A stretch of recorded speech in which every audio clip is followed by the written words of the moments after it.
Hey everybody, welcome to the Tuesday Night Live. I don't know what this is. This is either going to be Tango Mango or it's going to be the Terpes Mutant, the Terpes Punch. The reason why is I had to free up this container for the Method of Croco when I trimmed it. So we mix it up into this one, so it could be either or now. Hope you guys are all doing well out there so far. Yeah. Beginning of the week's been good so far for everybody, I hope. I hope if you guys are starting your grows outside. So.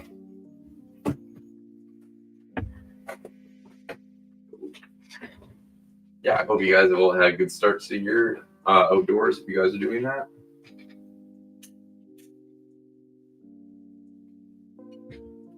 What's up, Galaxy? Hope you're doing well out there.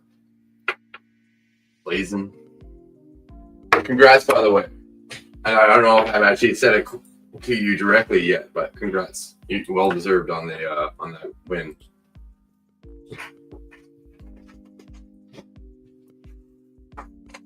Idiom, hope you're doing well out there.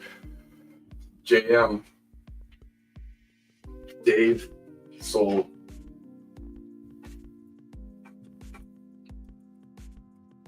Yeah, man. No, your plants were beautiful.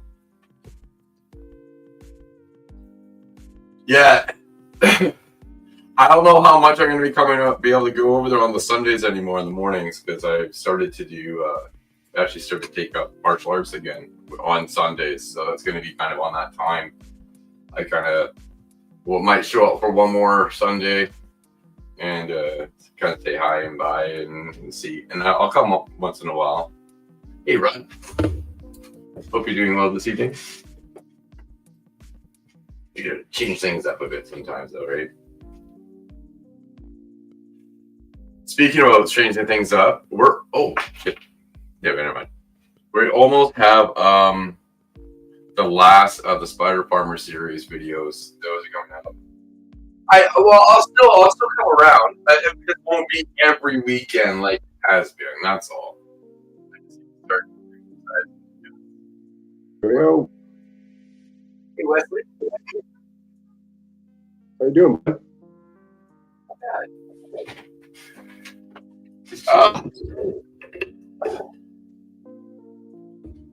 Hurt my back. Yeah. You're back. Yeah, never an easy task to hurt back and trying to put a trellis in and zip ties. Yeah. Oh, so I got it absolutely. done. And then I decided to scrub my car rooms with like a Brillo pad for the last 3 hours. So that probably didn't help either. Yeah, no, that's why I like to scrub my tents as high as I do. I know you can do it slower and keep it more compact and what have you, but I like to go a little higher because I like to just get underneath it instead of having to like lean over it the whole time. Yeah, I should have had him in and had him pulled up, so I just slide him on the pole. Yeah. Instead of trying to kind of lean over a canopy. And dude, I don't know how anybody grows in a tent. You guys just start, everyone, burn your tents down to the ground. Burn them, everyone. Gasoline, kerosene, however you got to do it. That's like women with the bras where they were like, get rid of these bras. Tents are awful. I hate them. Let's just get that clear. Yeah, no, I get you. It's when you have a room and you can set the environment of the room, then it's going to be way more beneficial. But the nice thing about the tent is you can make a climate controlled space in a room. It's just hard to work for people. You're right. So if like the stars align when I get my house, I would like to take the space and make a lung room, but then make a ventilated grow it off of that lung room. So my mace is in the room outside and my dehume outside, and I can like make that happen but then I can just air exchange my grow and then have to buffer that in the lung room, but for a room and not just a tent. Yeah, no, I get what you mean. Yeah, you would have to have you would pass through a tube through the wall basically to do that. Well, I mean, probably 8-inch ventilate. Yep. Depending on the size of the space, my whole 4x8 gets pushed out with a 6-inch, but it has like a fan. It has the 6 that blows into another Vortex 6, and then that blows out. So it's a few pull-alongs to make it. I wouldn't trust this a 6 if it was only one fan. I would probably put a bigger one in myself. So yeah, that might be a good idea. Yeah, I've never had a problem with 8-inch. Like even with the HPS days, like 6 lights, 6 alleys in a room, 8-inch usually took care of it. Nice. Perfect.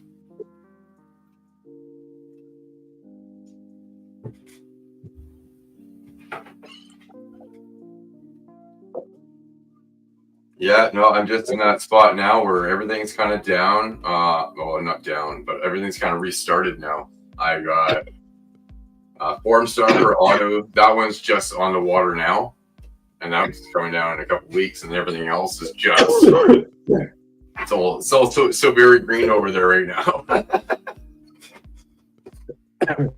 Still run those autos. I want to run one here. Sure. And then I run. What's up? It'll probably be a long time before I run an auto again. No, the majority of my plants are the photo periods. They're normally regulars too. They're not a lot of stems. I do kind of half and half, but those are over at the other location. But I mean, if you got it down, I see some people crushing it with them. I'm just too rough. Like, I'm just not a gentle handler, and so something's gonna need like a little extra time to grow out or fix that little hiccup or broke half the plant in half.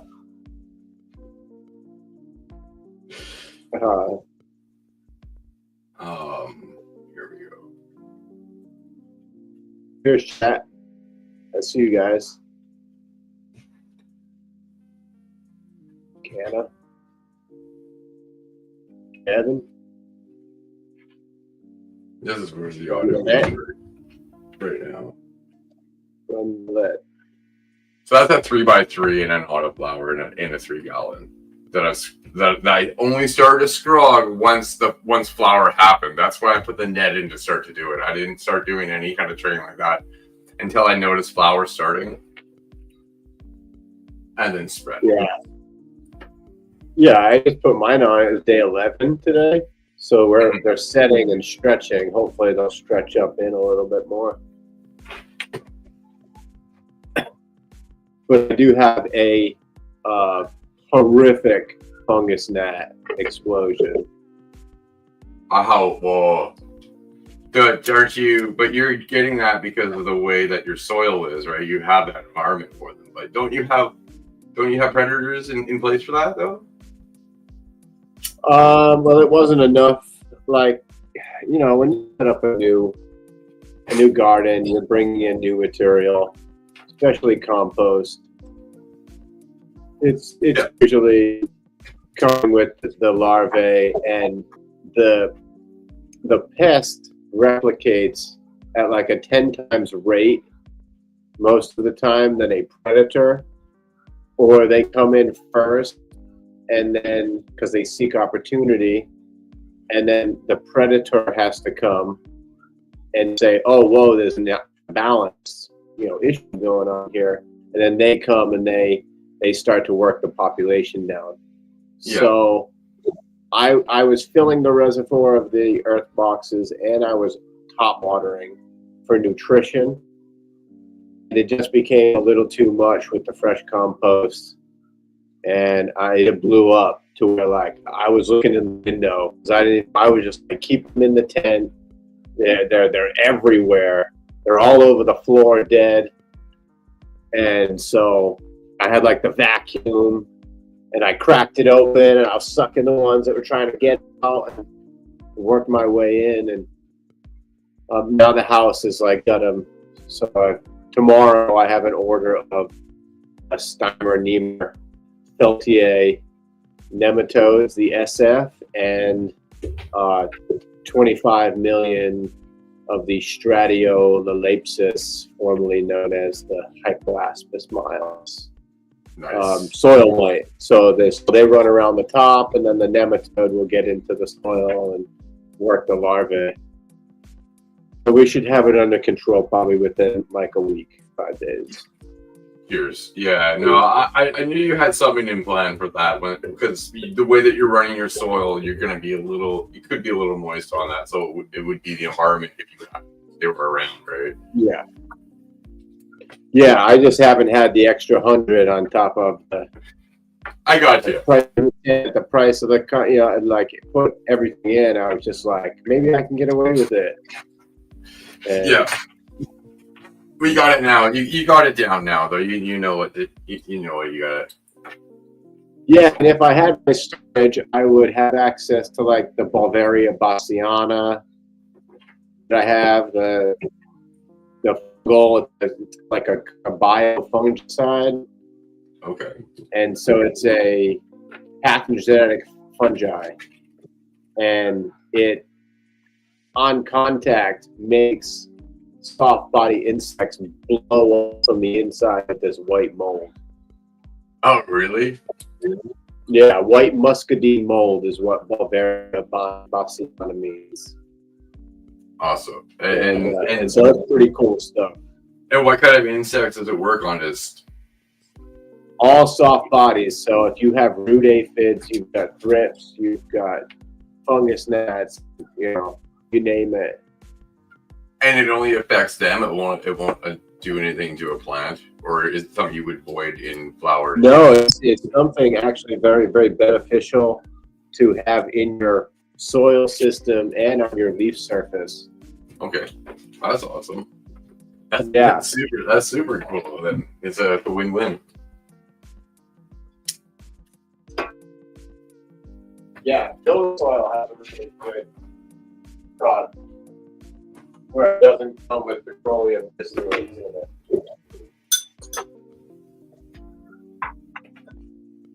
Because if you're running organic protocol, you're not trying to be like foliar spraying and Yeah. Oh, yeah. It's totally different. Yeah, it's a different setup of things that you want to be using instead. Excuse me, cat.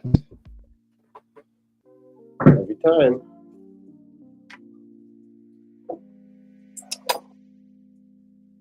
It's good. It's going. Hope you're doing well this evening.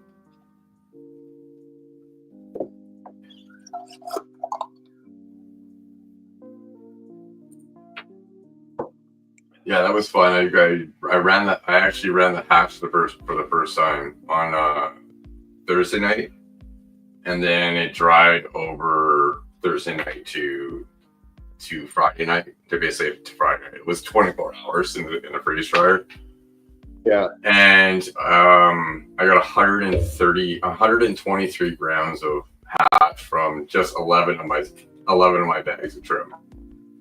So I still got another 50 bags of trim to go. I haven't even touched this yet, dude. I still have another 11 bags in the fridge freezer. So 100. It's just over a cube. So yeah. Okay. Okay. There's 112 grams in a. What'd you say? For 112 grams. Okay, so you're right under a Q.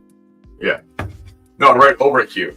Because the 112 is in the QP. Oh, and I got 123.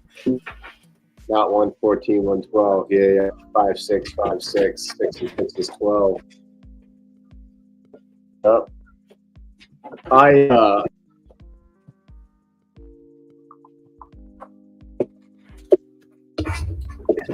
I equate most of my math skills to herb.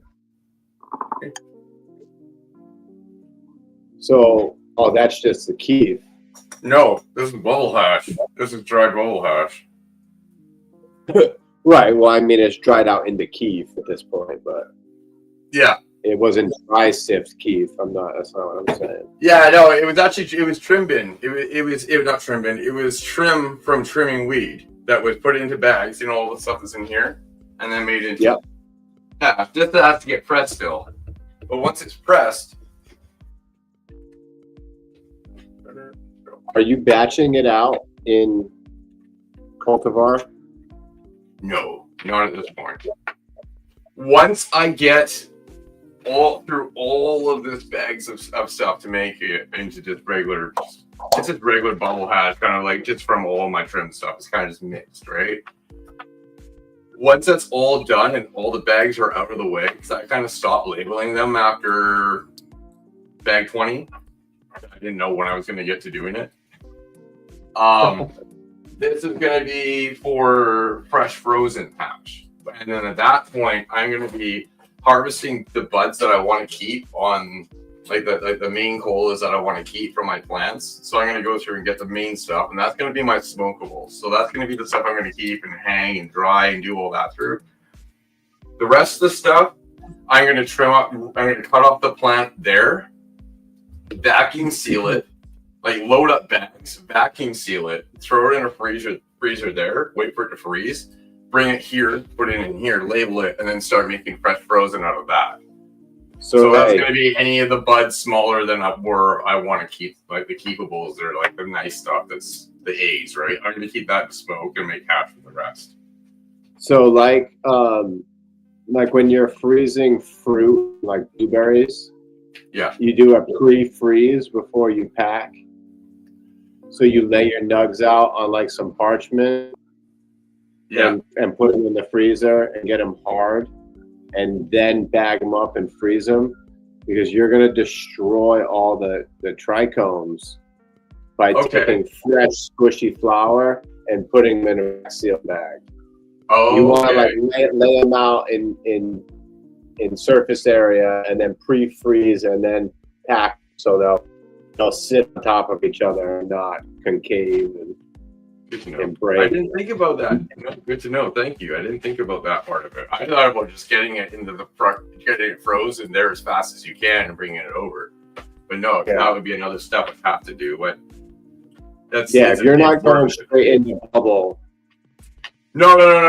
Yeah, it's because I got to freeze. I'm gonna freeze it over there so it's frozen. The drive is only 5 minutes. So I just need to make sure it's frozen so I can bring it back here and lose no airtime, basically. You want to be having that stuff as fast off, right? But I can't do that until I empty this out and then start actually putting space in there for my fresh frozen. And that's my main purpose. That's why I got this. I didn't get this to make trim hash.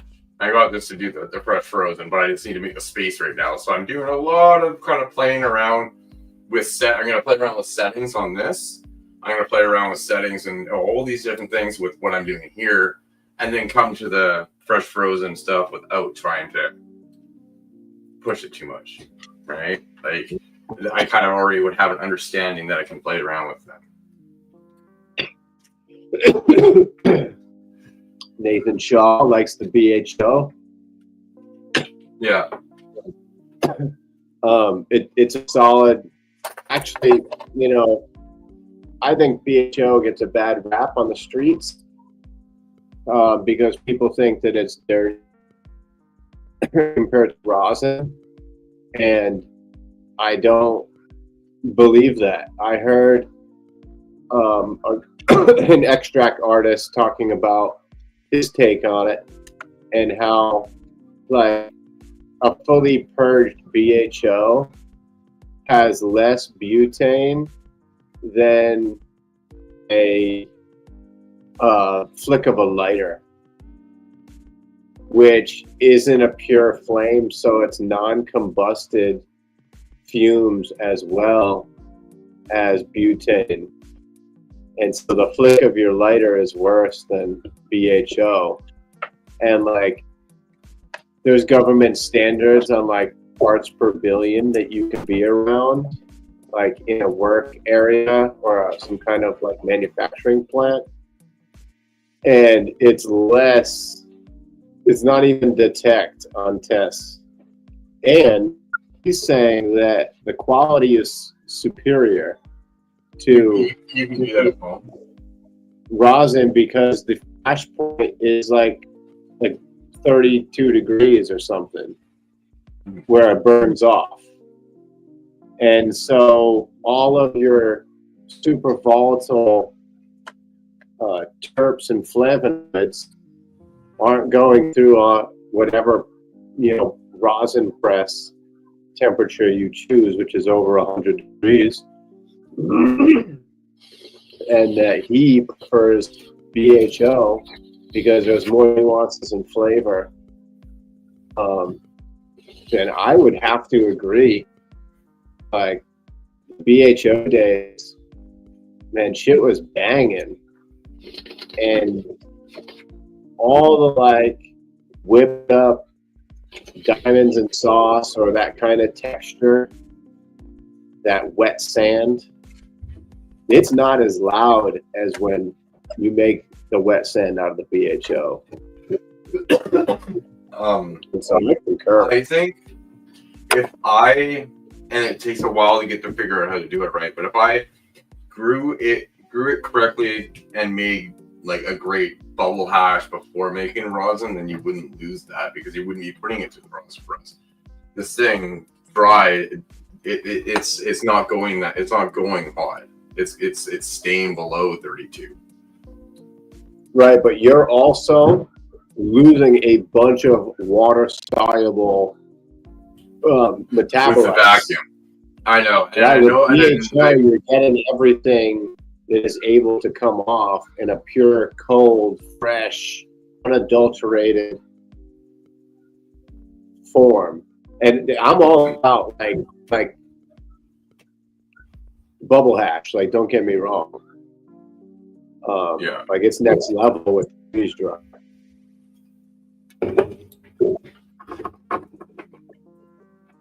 It's also something. What's he saying?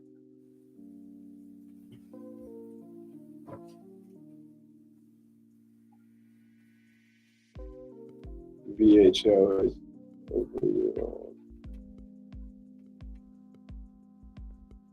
BHO 90. I don't know if you need to go up to 90.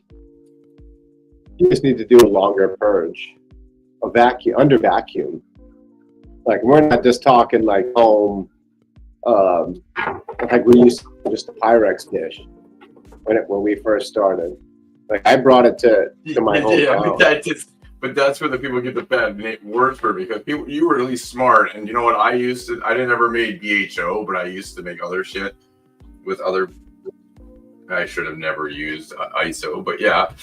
But I used to sit there blowing it all out with a fan and double boiling it on an electric pan. I didn't use a stove. I made sure it was electric, but I double boiled it by the patio door and with a fan and blowing all the vapors out, and just told the neighbor not to smoke for a little bit. Yeah, that was a one-time deal. We blew that kitchen up. But yeah, I like doing the solventless because it kind of takes that part out of it. Or I just don't be cheap and get the right equipment. And then I'm assuming that's what, if he does it, that he does too. Like when I was over at Buffalo's house moving some stuff and helping him out, I moved around the closed loop system that he has there, right? That's a heavy piece of equipment with like the double chamber and everything. Yeah. But that would be, if I were to do it, that would be how I would do it, because I'd want to make sure I do it the safest way I could and the best way I could. Exactly. Again, that starts to come up with the right. So I kind of tried to figure out, at least now I can make rosin at a decent level with equipment I have. The only other thing would be to make sure I just do all my rosin in the winter time, so it's freezing cold, and turn AC on and make it colder. Yeah, it gets real weird. Yeah, I just have to get as cold as I can, right? And that's why I'm going to be freezing a lot of stuff throughout the summer as I grow it, piling it up in here after I make room, and then as soon as the cold winter hits, be like, hey guys, this is going to suck today. Open up all the windows, turn an AC on, and bring it down to as close to zero as I can to make hash for that day. Yeah. And then at that point, it would be like each tray, I would probably either do each tray, or depending on how many there is and how much it would make, I'd probably separate, draw a line in my parchment, and be like, this is this and this is, and label each portion of the tray so it would all be individualized, right? I would do that when it gets to that point.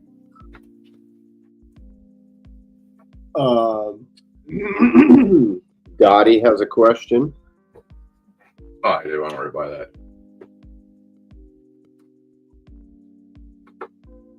I wouldn't. Best way. Give her an option. The thing, if you try to quick dry, all that work you just put in can go right out the door by you nuking your terpenes. It will taste like hay. Yeah, you can get the effects from it, because I'm pretty sure the cannabinoids and all those won't go anywhere, but it'd be still unenjoyable. Well, let's play out some scenarios. I like to take some little tasters, and I'll just hang up a teeny little piece, a little cut off, in my closet.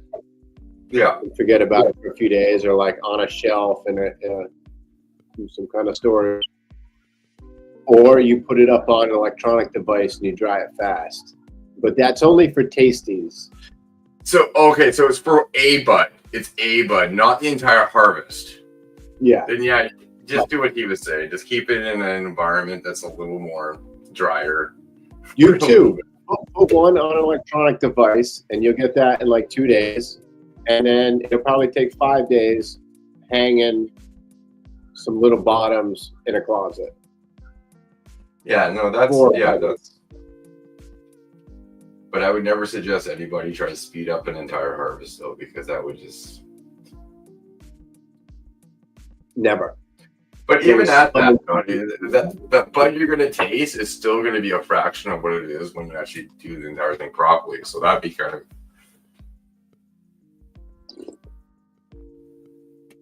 The other thing, which I'm interested in, but I apparently you need a different setting for it, because but you could freeze dry buds to get it dry, but there's a certain setting that needs to happen, and I need to be able to change it, which I can't do or have no idea what to do. And I don't know how it would taste afterwards. I've heard of it being that people are just starting to talk about it. Yeah. But that's a lot of time. It's still a lot of. It still takes 24 hours or so to run that cycle. So it's not going to be much faster than just keeping it in a really dry environment. It just may or may not taste better depending on how it affects it. It all really depends on like heat. Yeah. Like I've had a lot of stuff transfer over, even though it dried fast, it still was terpy and had good flavor. You know, obviously it's not going to be anything like what you're going to slow dry and have done a week after. If it takes 5 days to dry, so you're a week later almost. Keep it in a dark environment, though. Keep it in a dark environment, because the two degraded factors is heat and light. So you can keep light off of it and just. Yeah, I mean, light will flare it right off. Yeah. Even through a jar. That's vaporized. You'll be smoking white pepper.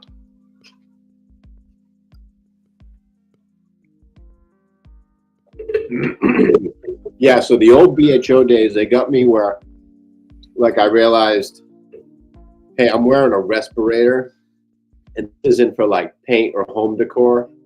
This has to do with like some kind of manufacturing of a drug. So it started to like, as people came into my life and saw it, they were like, bro, what are you doing? And I'm like, oh man, just shoot some tubes, man. I got 4 cases to run. And they're just like, what's going on? So you get to a certain point where you're like, yeah, I'm starting to feel weird. Like the neighbors are like seeing me walk in and out of the house with a respirator with big jugs of water from the boiling, you know. You're right. Yeah, and I had no idea like how really bad it was, like logistics wise, legal ramifications, like after the fact. You know, like people were like, "Oh, open blasting? That's like multiple federal offenses." Yeah, that's the other thing comes along with it. But we were in the right place at the right time. I bumped into a homie from Connecticut, and we had never even seen it before, or heard about it, or knew anything. Like I at that same week, right before I met this kid, I made some bubble hash, and I made it with RO water, and I made my own ice because the forums. You remind me, I'm gonna put it away. Get it? Sorry, continue. You just said that. I'm like, oh shit, I didn't put that away yet. So this is a big thing for anybody who wants to make bubble. We made our own ice with the RO, and before that we used just like store-bought ice or from the machine, and it wasn't clean, and we didn't know. And so my wife, she went up on the forums, and she found like, I didn't know at the time, and she didn't know, but we learned from Mila, the hash queen. And I didn't know anything at the time. I was just like, "Hon, find out. I got these bubble bags. We're gonna do some bubble." And she was like, "Yo, this lady says, you know, make your own ice and paddle it, and don't use the mixer." Because we were like using drill mixers and the egg beater. You know, we were going wild.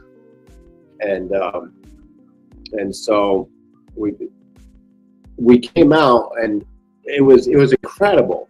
Like I had never seen hash. Usually hash would stay whole and like light up.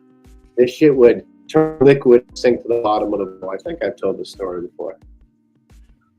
That's cool. So we had the full melt. We didn't even know what it was called, but we were like, how do you smoke it? We call it alien brain because it would bubble up like this big, it would look like an alien brain, and then it would like turn to liquid and seep into the herb. But it was so fruity and floral, like not rubbery and hashy. And we had no idea what we had. We were just like, okay, this is not good because it's sliding into the bottom of the bowl. We can't even smoke just hash. And so we bump into this kid from Connecticut that week, and he's like, "Bro, I got BHL," and I'm like, "I don't even know what that is." I said, "I got some stuff that's liquid, and we don't know how to smoke it." And he goes, "Bro, you live like 20 minutes from me. I'll come over." Yeah. And I have this rig. I have a rig, and we can put your liquid stuff or whatever. We called it finger drops because you would like roll a little ball, and we would finger drops. Pre-dabs. High Times hadn't even said the word dabs. We were finger drops. and so he brings this rig over, and it's this like weird L with a dome on it, with this glass nail with a flat head. And he's got a creme brulee torch, and I'm like, "Yo, what are we doing right now? Like this is getting a little sketchy." And he pulls his shit out, and he's got some BHL. It's fluffy white. I've never seen before, like earwax is what he called it.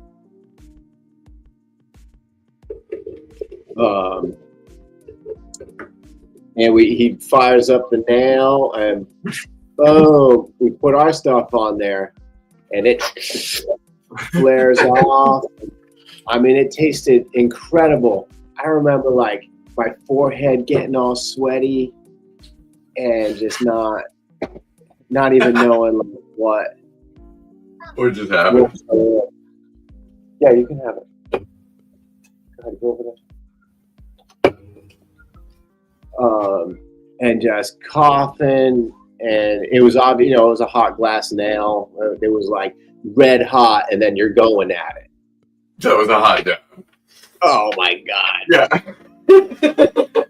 Every hit was like a sweats. Yeah. And so I asked him, like, hey, how did you do that? What was your process? And he goes, oh, I've got a PVC pipe that I fill with a bunch of herb, and I run some cans of tane through it. And I was just like, what? Into a Pyrex dish, and he's like, we double boil it and boil it off, and then we take the razor blade and we scrape it into a pile, put it into a smaller dish, and then we double boil that and put that up on what do you mean? Did you supposed to see me? Is he supposed to? And so I end up getting invited to his house, and this is where we blew up. Like a few weeks after, it was in his kitchen, but he's got this white PVC pipe, and I'm just like, dude, that's nasty, man. Like, there's got to be like crap getting pulled in that we're consuming. He was just like, yeah, whatever, man. He didn't really care. And so we were hooked up with like some glass blowers that I knew from way back when. And so I said, hey, we need a glass tube that's flared out on one end like the mouthpiece of a bong. And then we need the back end to be rounded off with a pinhole big enough to get one of those butane. They were in the cap, the different sizes. So make it like a medium. And so we went through all these different size tubes, lengths, diameters, different flares on them, so the pressure wouldn't pop them off, and because you'd blow all your tube into like almost done batch, and it was like horrific, dude. You just had this sticky, leafy mess that you had to rerun and waste another $60 on a case. But there was so many times like not doing it with respirators on, but at least we got away from the PVC. But I remember like going to this dude's house and hitting this rig, and like we smoked a lot of herb, and I never swerved. But I remember like drifting to the yellow, drifting to the white, drifting to the yellow, drifting to it, and just being like, wow, man, I just need to make it home. Like, this stuff is no joke. and then I brought that into over the border over there, into the home state here, and blew it up, taught the glass blower how to make it. Everybody who asked me and came to my spot, like, I'd show them. We had kids puking off the porch because they were ODing on THC. Like, real lightweights would come into like a finger drop. And then we started having the homies making these L rigs, because you couldn't really get them. They were illegal. Because concentrate was a Class A felony. And so they didn't make hash pipes with the little hole in the sidewall. You couldn't get any of that. So we started like black market. This is the design we need. Hey, I need your nails to have more of a cup so the oil doesn't roll off it. And now we need the dome to be more bulbous, because the smoke is coming off and out, and the cylindrical ones, it's just condensing on the side and not making it down the rig. And so we like reverse engineered all the problems and everything, like brought the whole market. It's nice you had your own glass blower to do it. Yeah, fine, right? yeah. And then when we went to Oregon, it was like the same thing. It was like right before the boom hit. I showed my glass blowing buddy who was connected in the scene, and he was like, bro, you brought like quality control and rigs out here. And I was like, dude, this is like the glass mecca and like the herb mecca. Like, I don't even want to hear that like I'm responsible. Right. You know, felt pretty cool to hear. Like I have no idea if it was true or not, but we blew it up over there as well, and then things like became pretty normal. And then as I was there, I think the third year is when they pressed the first rosin, like in the room together. Like Green Bodie says, like he didn't do it, but he was in the room when it happened. That's awesome. Yeah. And so, yeah. And that was, and the first time they did it was with the hair straightener, wasn't it? Or was it with a press? It was with a hair straightener. Yeah, that's what I thought. It was the hair straightener. It was the first time. That's where they got so that idea. After it went up on the forum, he shows up at my wife's work in Oregon, and she was working at a bong shop making pipes. And Green Bodie comes in, and he's got this golden pineapple. He's got this whole kit, this case. He comes in, he's like, "Yo, we got this new tech, this rosin tech that we're pressing out of flour. It was flour at the time. It wasn't even any extract being pressed." Yeah. He came, and they had this like janky table for shipping where they would preload all the pipes and like inventory for putting them in the boxes. And he comes and he lays this shit down, and he's like, "You got a plug? I got the hair straightener." And he's doing like a full tilt suplex on this table. On this thing, he puts it in the parchment paper, a full nug, and the bongs are going crazy, and it was a whole thing. And so before somebody figured out the clamp, right? The clamp came after. Oh, this is way before clamp. This is like 3 days after it happened, like the first press ever happened. Yeah, no, all right, that's so funny. And so my wife comes home with this folded up parchment paper with a flat nugget inside, like a little bit of press around it. And she's like, "This is the golden pineapple. This is the cut that we have, that he says we don't have." But I smell it, and I'm like, "Yeah, this is definitely the golden pineapple." And so I peel this flat bud off, and I scrape up like 2 hits off this gram nug. And I mean, it tasted absolutely phenomenal, like transferred over from the flour to the rosin.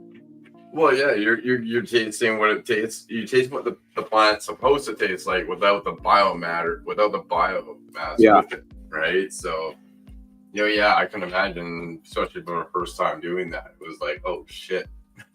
I remember, yeah, that was for me for the first time. We're like, that's pretty crazy. the difference. Yeah, the old hair straightener. We were getting nowhere. The clam helped when they started doing that. That helped, and then everybody started busting their hair straighteners, and they exactly. I think I have one in the closet that's cracked. Right. Still turns on. Yeah, man. And then now you can just sit back and look at history. Yeah.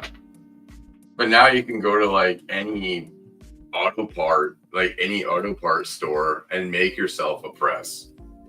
Yeah, people like, it's funny how it starts, like the wave of innovation from like one little tech. Yeah.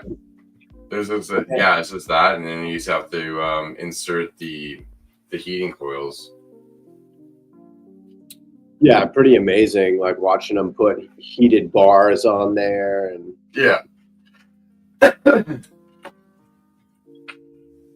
first it was hand crank ones or the spinny ones. Yeah. John has one of those at his. I think it's one of Bubble Man's. To be honest, he just has it at his house, but it's one of the peer pressures, so it has one of the spinning things on the top.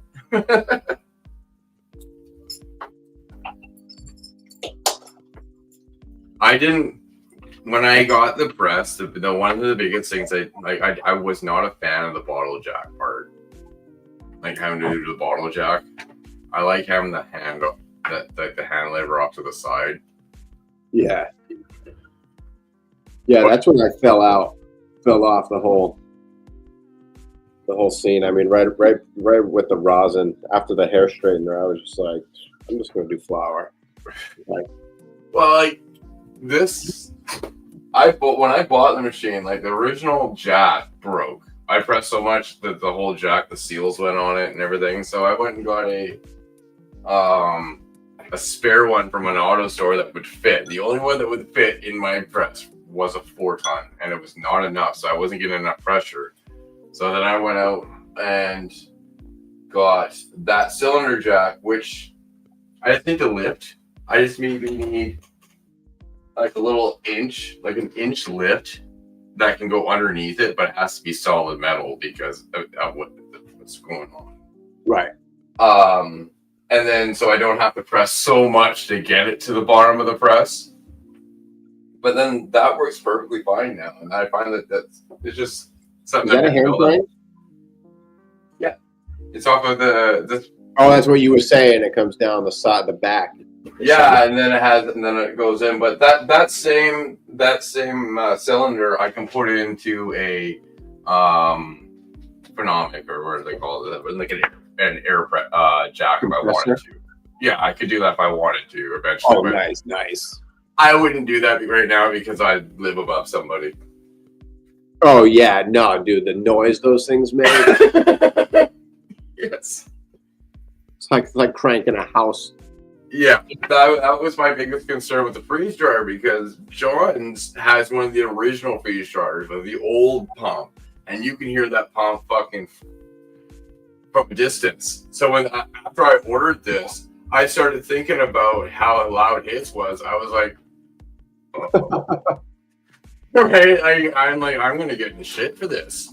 But no, the new one with the small premier pump, it's just like a fridge turning on. It's the same. Like my washing machine is loud. It's louder than the dryer, but the washing machine would be louder. But I wouldn't turn those on at the same time, of course, because it's pulling.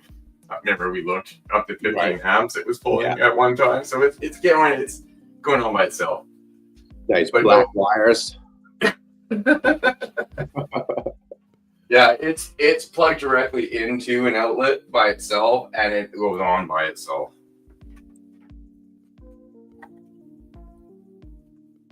Yeah. Crazy where we've come. Yeah. I just feel like an old fart now.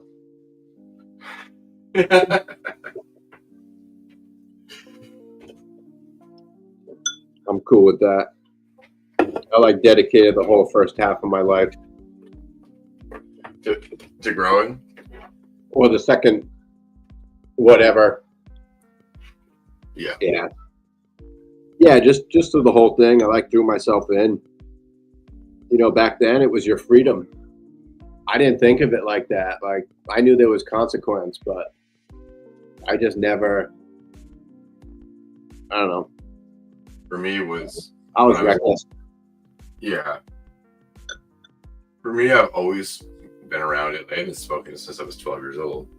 But you got me beat. I remember the first day, like, kind of axe in my pocket because I was paranoid about my parents finding out, on my bike, smoking out of a pop can in the middle of a fucking field. Yeah. Like, it wasn't really a field. There was a field, but it was like the rocks and the trees next to the field area. Me and my buddy went there.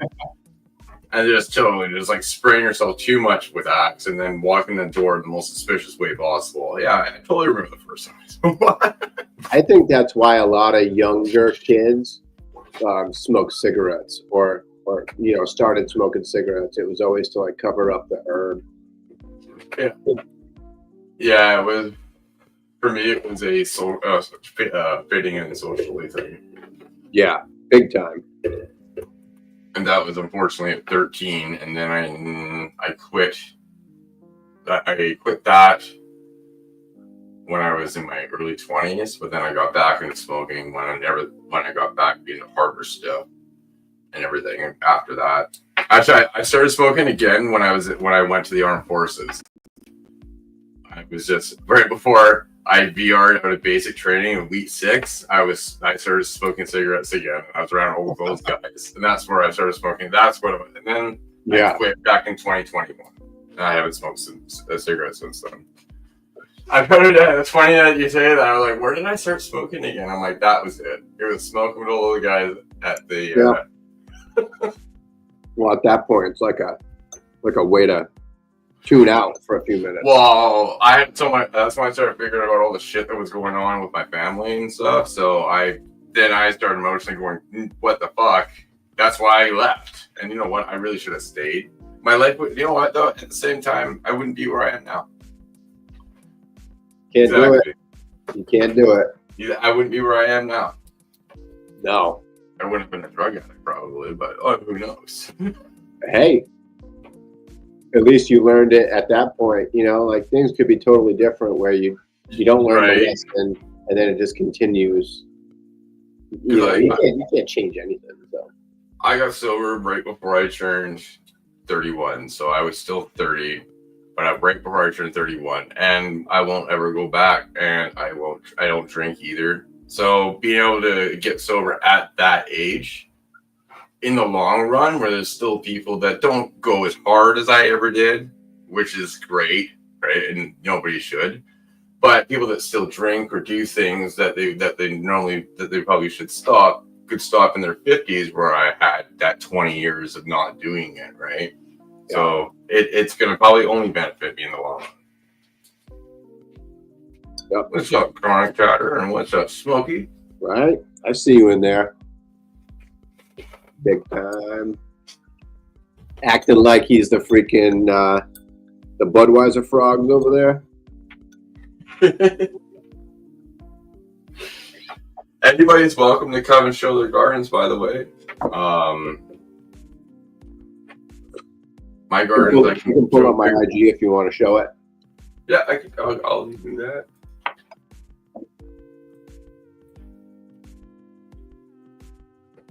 Oh, another thing actually. Over the last 3 days, I've never had it happen to me before, but I'm starting to have pictures that come. They've started to remove some of my stuff on Instagram. Really? Yeah, on Sunday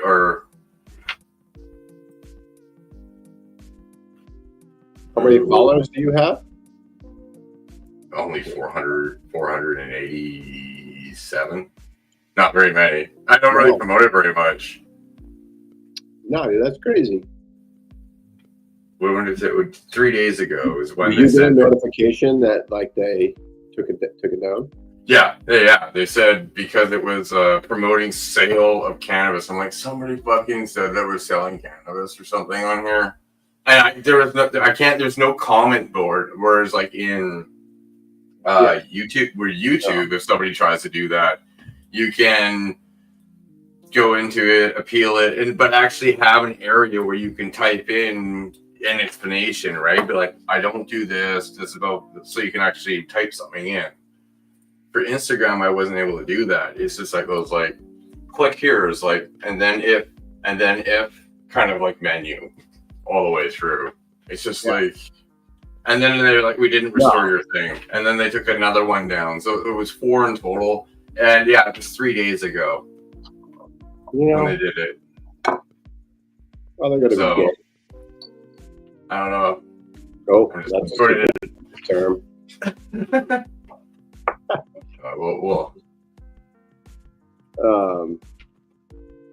Now it's funny. I used to sell to my best friend's uncle, who was openly gay and married.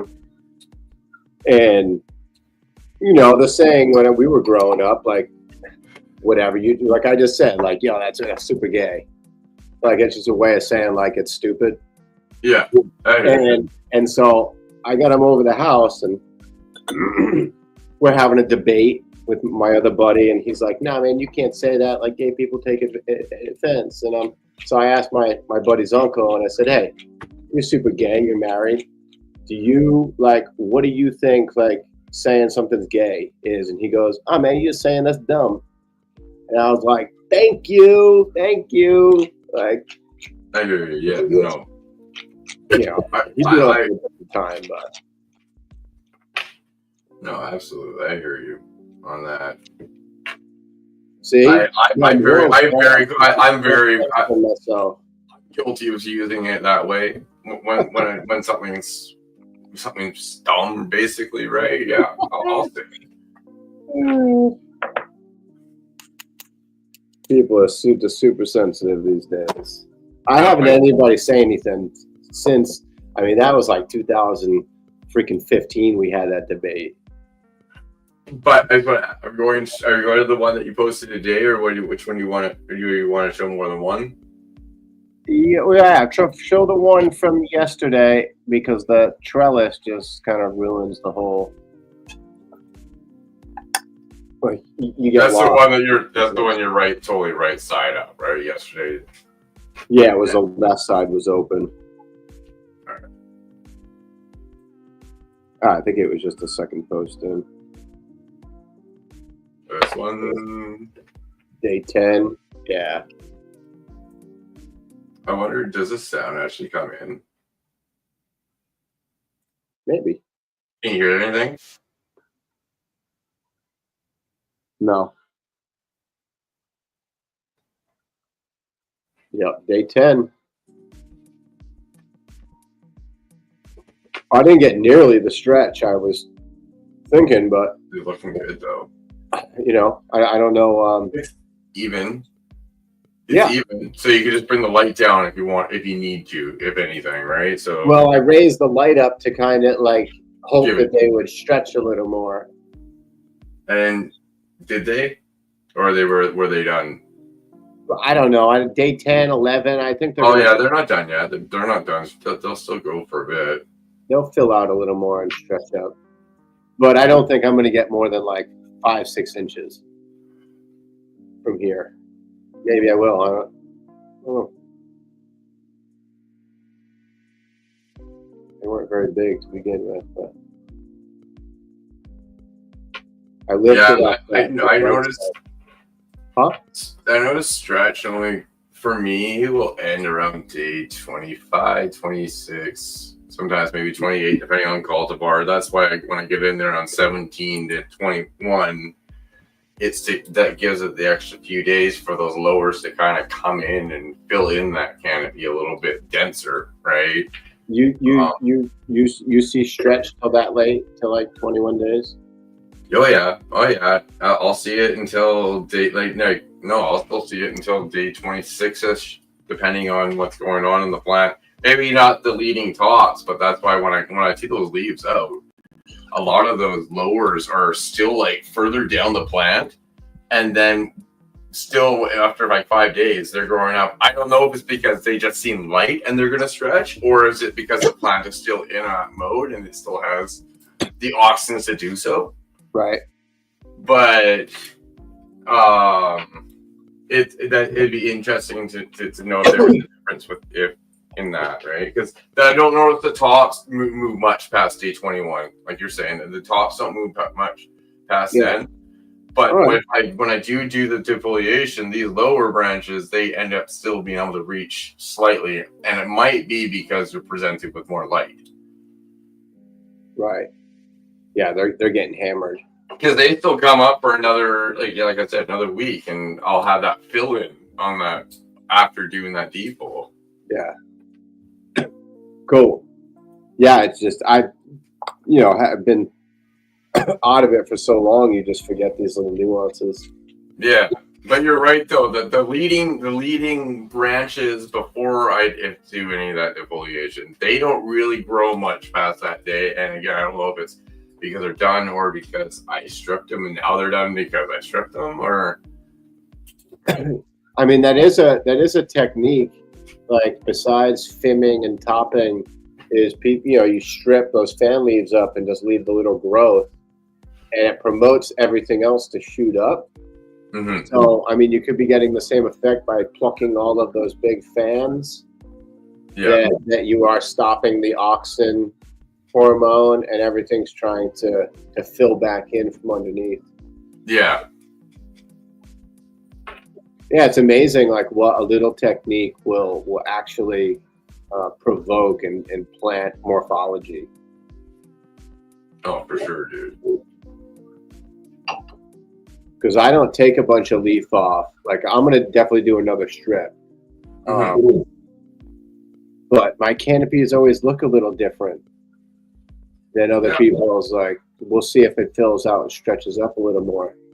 But I don't do as heavy and as crazy as I have in the past where they do that, where they totally strip off every leaf. Like I'll strip off a lot going down when I do it, but leave a lot of the lower on just for that photon capture. I still don't want to have a completely bare plant and seeing the straight ground, because that's just a waste of what you're giving the plant with photons. Absolutely. Like, if there's no chlorophyll, there's no photons.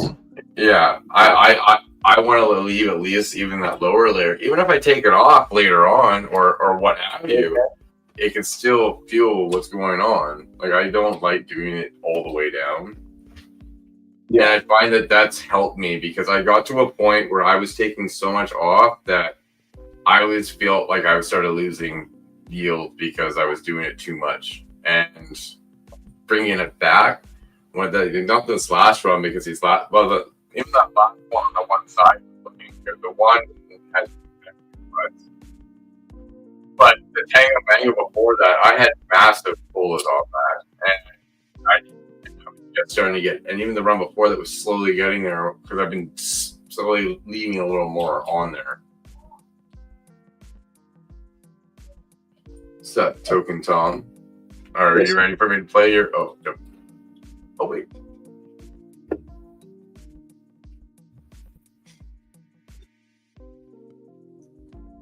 Because yeah, without your plant actually grabbing the photons and the carbon dioxide, they're not making the sugars that they need to feed.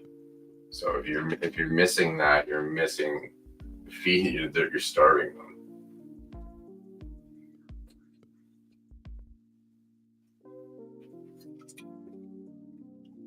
But you don't need them all at that point. You can take them off because a lot of them do grow back in. There we go. You ready? Hit it, baby.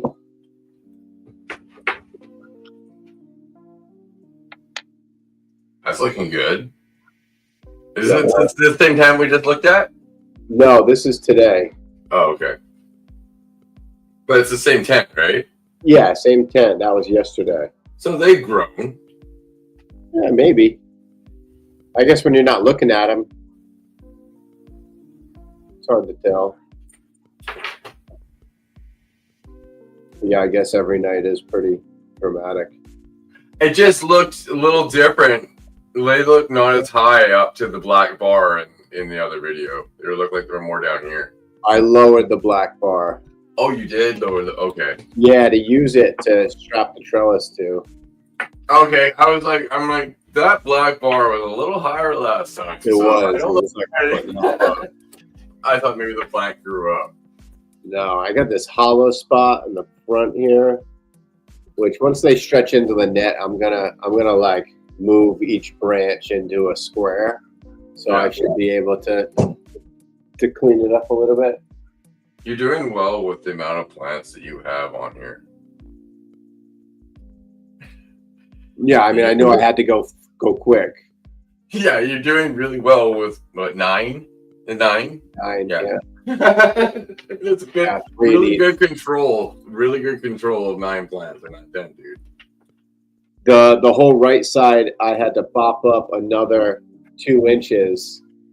They were already 3 inches up on some blocks. Just because the grapefruits aren't tall. So to keep them up in the canopy, I popped them up a little more today. Yeah, I got OCD when it comes to just canopy management. I hear you. Yeah, I know most of the pinch and bends are over. Like now I just want things to stretch up and fill in. Oh man, it's looking good. And this was today, yeah, an hour ago. Yeah. It wasn't from an hour ago. It was this morning, but Still today. yeah, today. They were a little more happy after they got their like warm environment going. And me not leaning over them. Yeah. Oh, but yeah, it's a 5x5, isn't it? Yeah, it's a 4x4. 4x4. So yeah, with my 4x8, what I do, like, do you have a wall right behind your tent, Behind, yeah. like flat up against, and is it a strong wall? Yeah. What I do, because like like my row, I have that you can see the two. You can see my 2x4s behind it. Right. So I'll just lean over and reach for what I feel is a 2x4, and then just kind of put my hand against it, and then kind of just work that way, and it really takes the pressure off the lower back. Yeah. It's something to support yourself. Maybe try that out, because I know there are points that you're gonna have to do stuff over the top of the plant, and it sucks, especially if you have any problems with your back already. So I have my light bar, like the ballast goes across, and then I've got the light rails. I'll kind of spread them, and I'll hold it with one hand and lean in to the center, so it's hanging from the center of the tent, and I'm using that to then reach. Off where you're hanging from? Yeah, I'm kind of like hanging from the ballast. Oh, you got a gorilla tent though. It's a gorilla. Yeah, yeah. Oh, there you go. Okay, you're all right. I wouldn't do that with certain tents. No. I'm like, you're trusting the shit out of your tent right now, but no, it's okay. Video sun or whatever the hell those are. Yeah. That thing would probably collapse with a breath. Well, they're only half-inch fulls. Oh, that's funny. I used to hang my DIY light from one, and it's not light because it's not like a proper fiberglass one like their flagship. It's like 3 massive heat sinks, like they're fin ones, with like and I took metal. Yeah, and then I also took a mullion from, because I bought it from, like, it was like scrap. But it was like a scrap mullion from work at where I worked at the time for a shower kit, and we took it and broke it in half and used that as a spine to go across it and hold everything in place. So the each one of them, so that had some more weight too. Oh yeah, it did. But that's why it keeps it. That one has to be there to keep that in place. Yeah, guys, get a good tent. Cry once. Yeah. And then I hung that from the Vivo Sun. I always love that saying once I heard it. Cry once. Yeah. Yeah, because you're going to cry again when it breaks and you're going to rebuy it. You know what I did do, though, when I got rid of all my... Because at that point, I got rid of a lot of tents when I got new tents. Because I've had a lot in total. I've had to get rid of tents, but I've always kept the hanger bars. You know those hanger bars you get in those tents? That's why in my 4x8, if you look at the ceiling, there's like a ton of bars up there to hang shit from, because I've kept every hanger bar from every 4-foot tent that I've had. Just screw it over every tent grower you've sold to. There's like a ton of hangers up there. Those things are crucial. Yeah. And nowadays, companies are only giving people what, like 2? Yeah. Mm-hmm. Yeah, this one came with 4. And it's a Gorilla Light too. Oh, is a Gorilla? Yeah. Yeah, there's still. I don't know what that means. It has an 8-foot extension. It's solid. Are the poles a full inch? No. So still. That's the difference. Is the poles aren't the full inch, but they're not a half inch. They gotta be bigger than that though. I mean maybe 3/4 at most. 5/8. Yeah, it's still a great company for tents and stuff, man. I'd still trust it. Oh, dude, I hung on it when I put it up. Yeah, here you go. I'd still trust it. Yeah. No, I didn't. It didn't even move. Solid. Here is the Juice Junkies went to Flower actually on the weekend.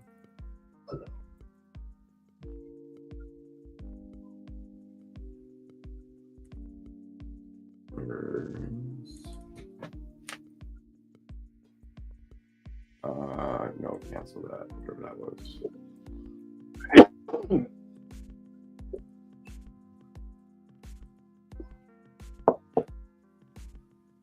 Spread those out. Yeah, it's just ridiculous.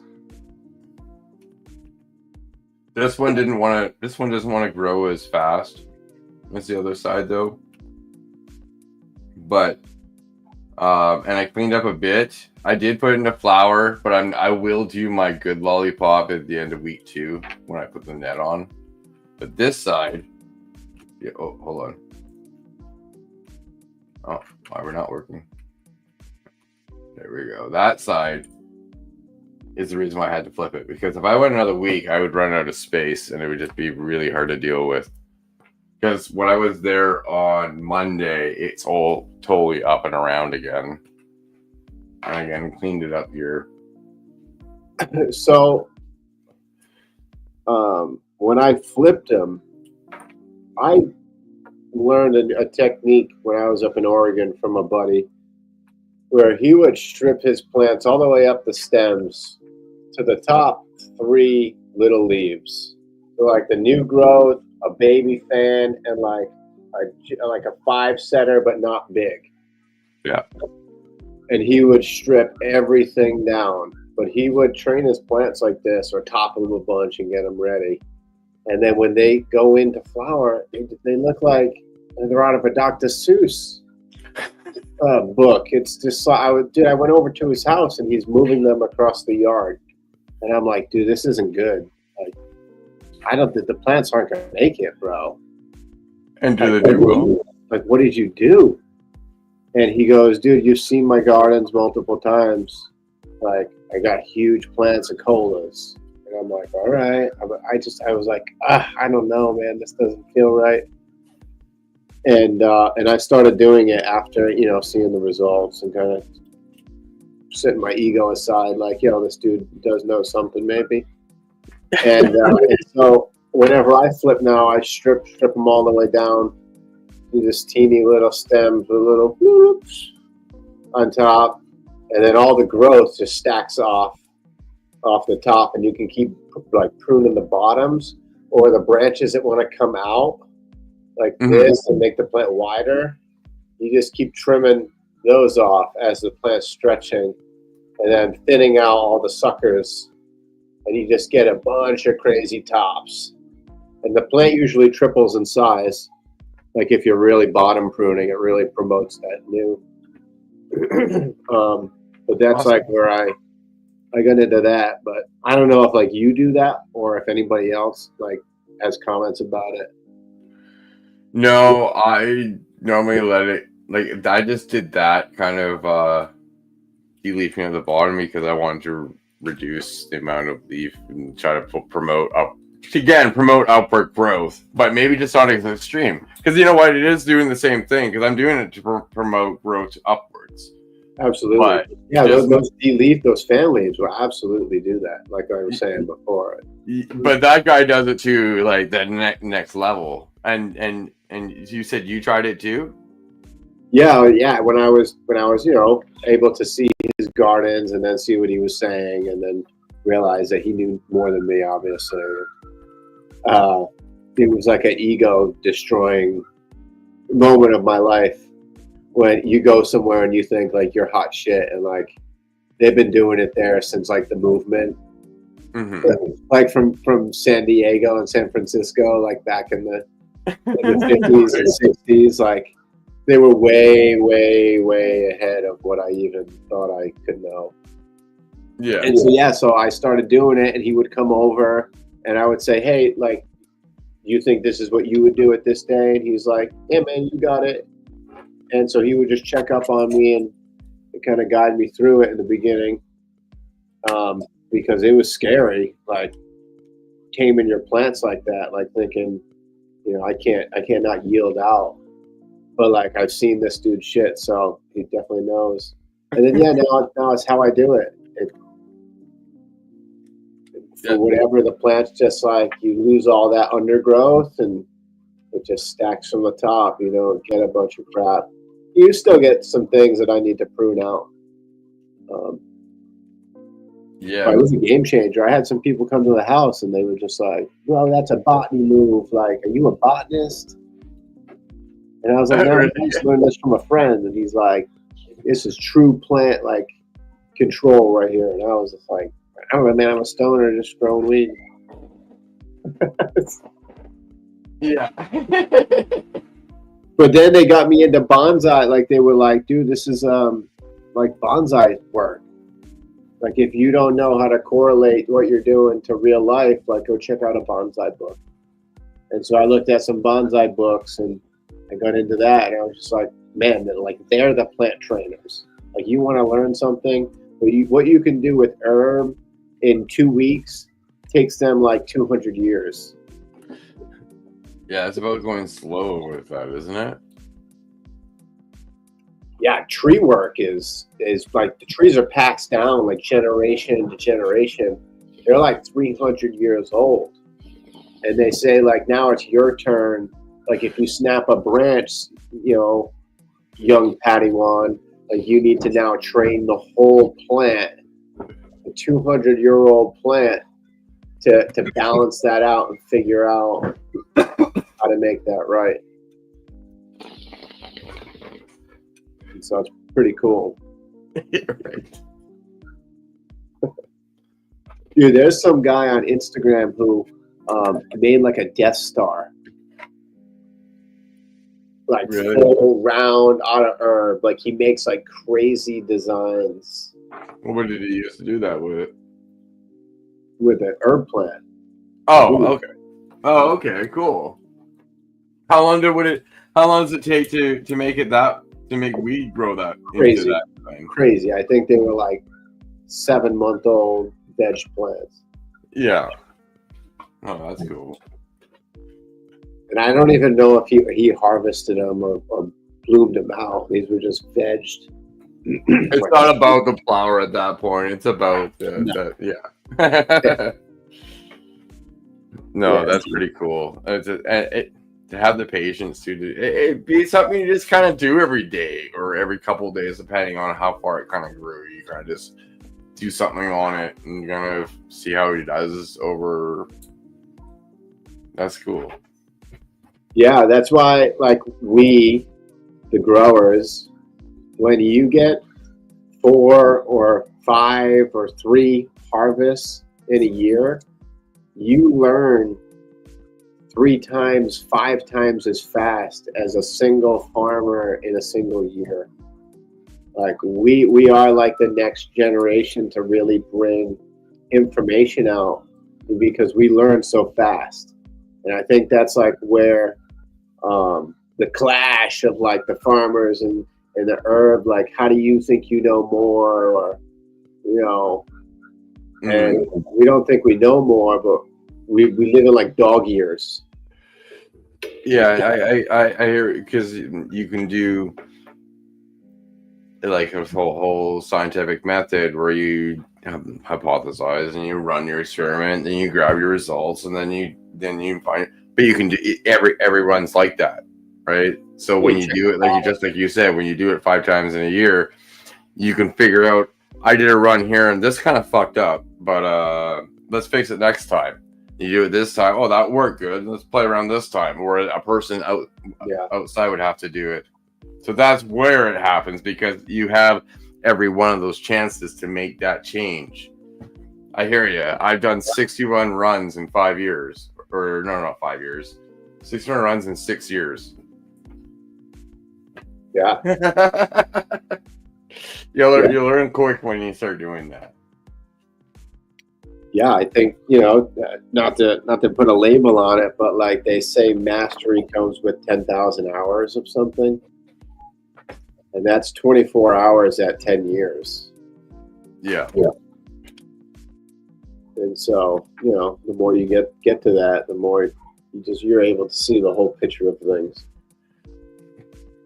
Yeah. No, totally.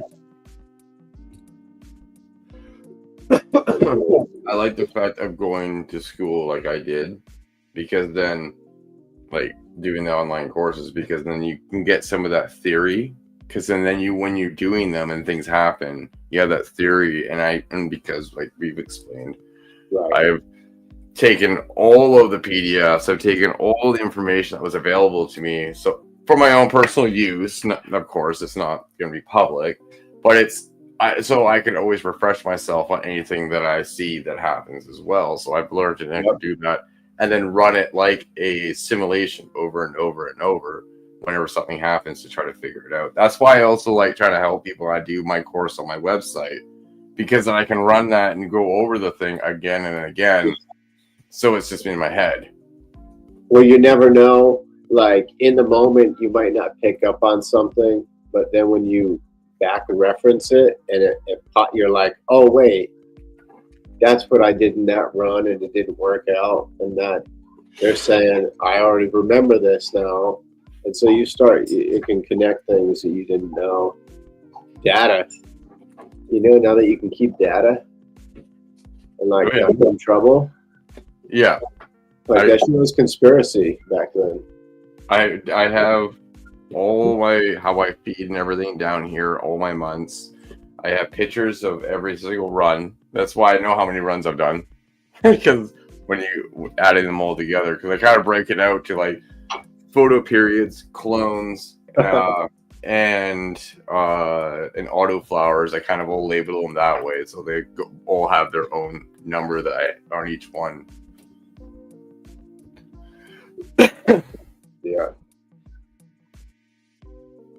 Yeah, exactly. The application of when you have that information that you can use, be like, oh, that's what it is. Theory with application. Oh yeah. Yeah, because I mean, theory doesn't always. Oh, you ain't gonna learn anything just by fucking going to school. You gotta actually do it. It's funny. That's a funny one. Like, seeing people come out of school and think like you've been doing it, and they like have all this like enthusiasm, like they're bringing something, and then it's not like, we've been here doing it, bro.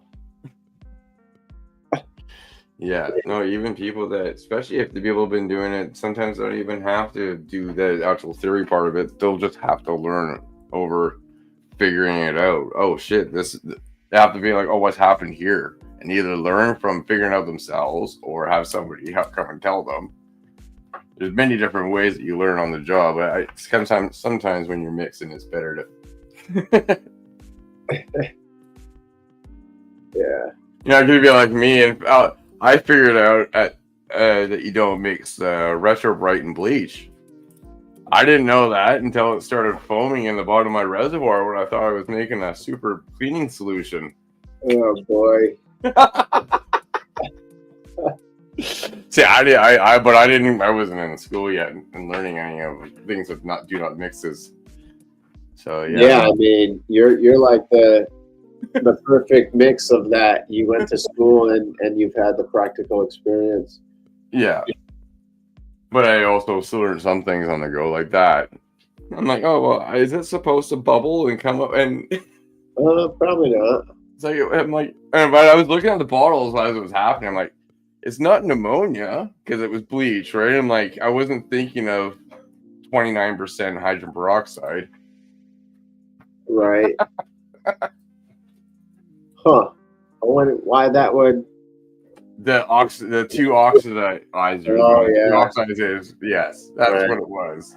And I didn't realize that at the time, but yeah. And then the problem is because they both reacted, they both nulled each other's cleaning properties out and became a useless cleaning solution instead of a beneficial cleaning solution.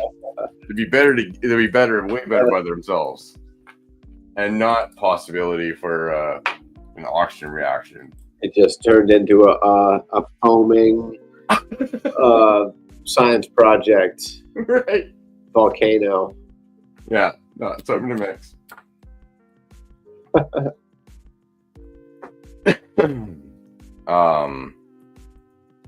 What else do I got a find that's a little further in flowering though. That's E-Town. The E-Town isn't in any videos because this is one of the Seed to Harvest videos that are going to come out this year. Is this a teaser? It's just a picture, just showing how they're coming along. But yeah, Spoiler alert. every you got a little bit on that, but I'm gonna be coming in here on the weekend. It's just a little bit above on Monday when I was there. So we're gonna do that defoliation. Again, leaving that certain layer. And yeah, we'll go from there. It should do good. This one's E-Town by Frostbite.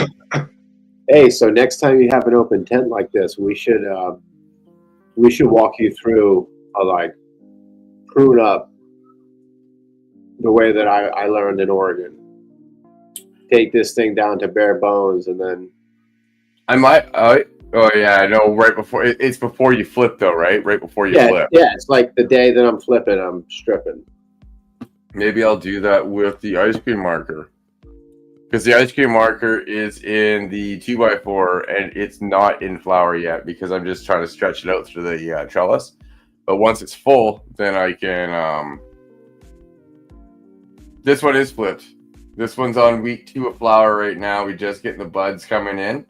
Ooh. So on Monday, this 2 days after it, 2 days after this was taken, we started having a lot better bud structures as well.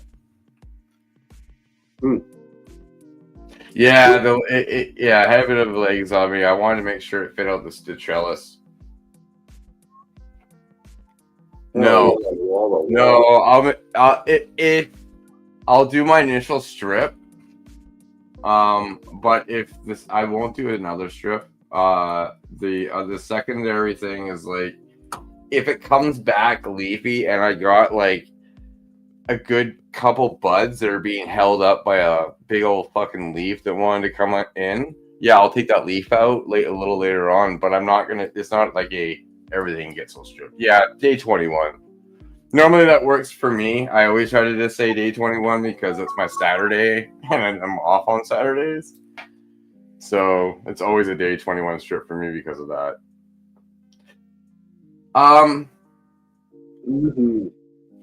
We don't know. She's still growing pretty good. And you know, another thing I wanted to point out in this picture is this plant. Like when you hear people, they get freaked out and they're talking about temperatures. This plant runs lights on 62 to 65 degrees. So you can grow plants that are somewhat healthy and still get good growth and development in temperatures that aren't ideal. What are you talking? Are you talking Canadian though? No, I'm talking 62, 6. No, I'm talking you guys. I'm talking Fahrenheit. I don't talk Celsius down here. I probably have like 2 people maybe in this audience that know. You got this at 60 something degrees? What? Yeah, this lights on depending on the morning. Can be between 60. Well, the morning is when I go there, but it's kind of right before lights off for the plant. But then the other tent's on that heats the room, that keeps it in that because I always have them on and off. But 60 to 60, the humidity, 65. Okay, so matching pretty much. Yeah, my humidity could be lower, but I just have to turn up the fan. Right now, once I take the leaves out, it should be all right. What's the Kelvin? You asking me what the temperature in Kelvin is? Yeah, like what's the spectrum lean on? Oh, sorry. I'm like I don't know the temperature in Kelvin units. Like, is it more like HPS looking, or is it more like This is blue? the Spider Farmer SE3000, and it's running at 60%. So it's going to be, and that's a 300 watt light. So at Is 60. that? Have you checked the leaf surface temp? No, I actually figured out that my infrared thing's out of batteries. That's why I'm asking about Kelvin spectrum, just because the warmer the spectrum, you would be putting more leaf surface temp on than a more like white, blue, colder spectrum. Yeah, it'd be a warmer spectrum, being that SE3000. I'm pretty sure they use its majority is the warmer, because they're gonna be aiming for flowering light, right? They're gonna be more on that red spectrum because they're gonna be aiming for flowering lights. I'd love to know your leaf surface temperature. Yeah, I need to get my infrared gun over there. I don't know why it's here. It doesn't need to be here. So yeah, I'll be taking that over there on the weekend. Now, I'll get that checked out on the weekend. I'll know next week. Let's point this off. I don't think you'd be able to pull that off to this extent with a soil. You don't think so? No, because you're relying on your biology so much to nutrient cycle that it's just on the chilly side of things to really make that soil thrive. But that's great for a hydroponic because that's where your oxygen is staying. And you see there, this is red. It could be from the cold. It could be from where I trained as well. But yeah, I wouldn't worry about that. But that's what I mean. So when people when they do go cold, they're just showing that as an example, is they can still do well, not totally thrive, not like in their ideal environment, but they can still grow, and you can still be nice and green in a colder environment. That's 62 to 65 degrees Fahrenheit. It's impressive. Cheers, brother.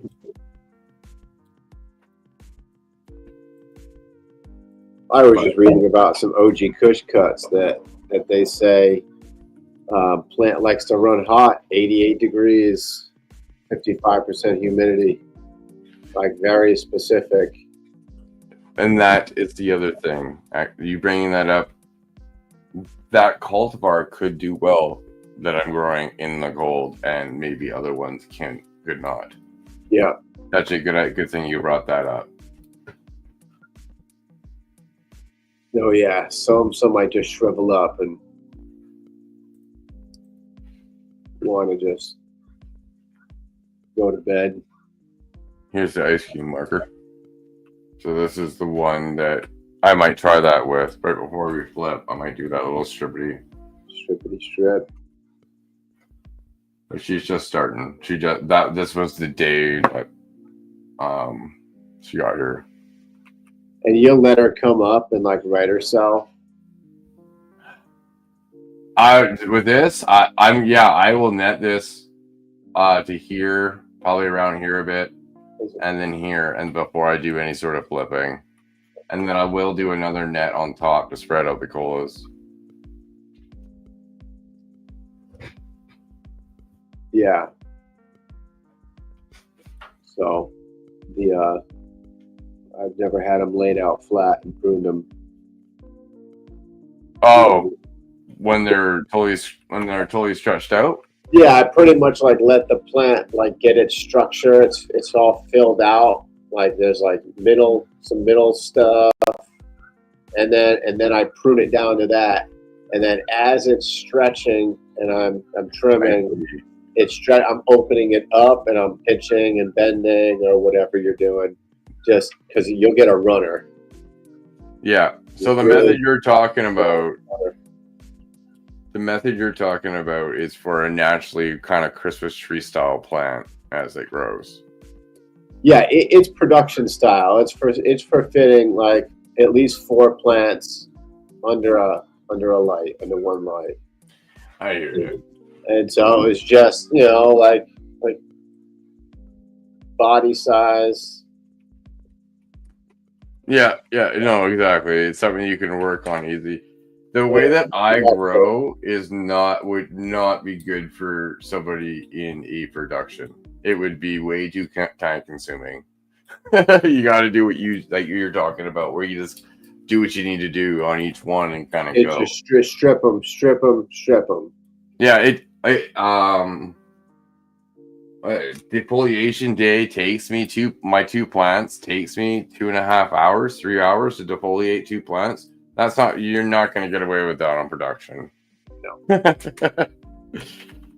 It's a thing. It's a thing that I like to do at that point. Somewhat. Not something for a job. Yeah. Sometimes I don't feel like defoliating, but on that day. But once I start, it's actually not so bad.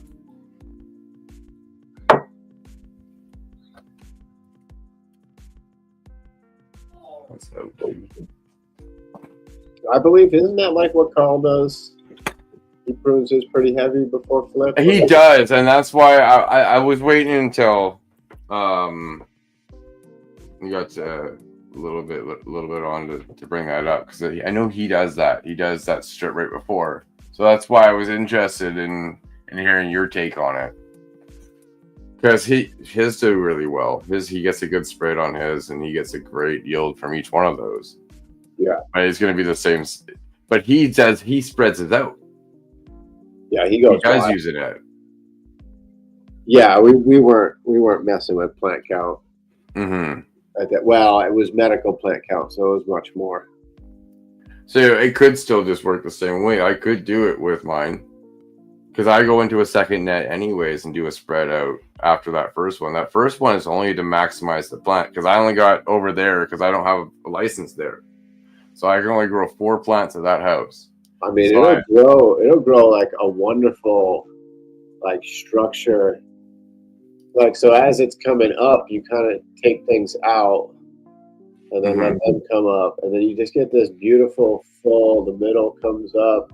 Like you trim out anything you don't want to just kind of stretch into that phase.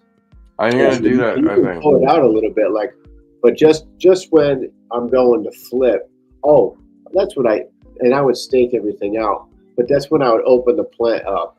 So I would top it and get it bushy, and then I would prune it down to these little sticks, and then I would pull everything out and open, and then there would just be all little colas that were all shoots would come off that, and then fill out, and I would pinch and bend the whole time. Yeah. No, I'm definitely going to be trying that with that ice cream marker, because I normally don't strip until later on, right? So maybe doing it this way will change it up a little bit. So let's do this. And you know what? That's probably going to reduce even the potential for any of this shitty larvae inner stuff to kind of even form at that point, because you're kind of taking care of it as you go, right? Exactly. Yeah. So I pretty much, like, once I did some mainlining, like after that, like the crazy, like mathematical, or it's like the perfect 2 and then 4, and then you're like flattening the plant completely down and pruning it up to just a few little shoots. I realized that after I grew the plant out and pruned it down and flipped it, it was exactly like what this method I'm talking about. You get the same result, because you're pruning it. It's just big stems into shoots, into everything, and then you control the bottom as it's stretching, so you're not letting any of these little sucker branches try to come up. Yeah, and suck your energy away. Yeah, those are the worst when you get to it. You're like, when you're going through your plants and you see that, you're like at the end, you're harvesting, and you're like, really? Yeah, I try not to. I try to go in there and like snip. Like pretty much now, like everything's starting to stack up, little teeny white hairs. You're gonna see that there's just crap that's not making it up. and I'll go in probably in the next few days and get that out of the way quick. So it can put more time into maybe like throwing more and filling out.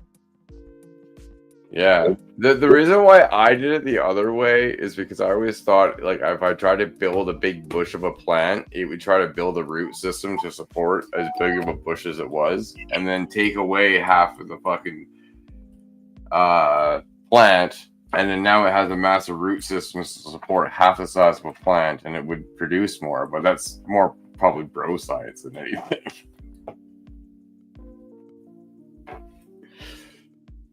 Cheers, JDM. I hope you have a good evening.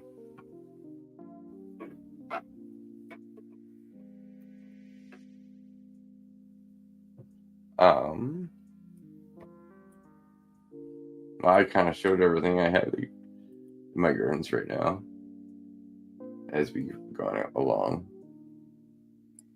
Ooh. This wooden chair isn't helping. Oh, right.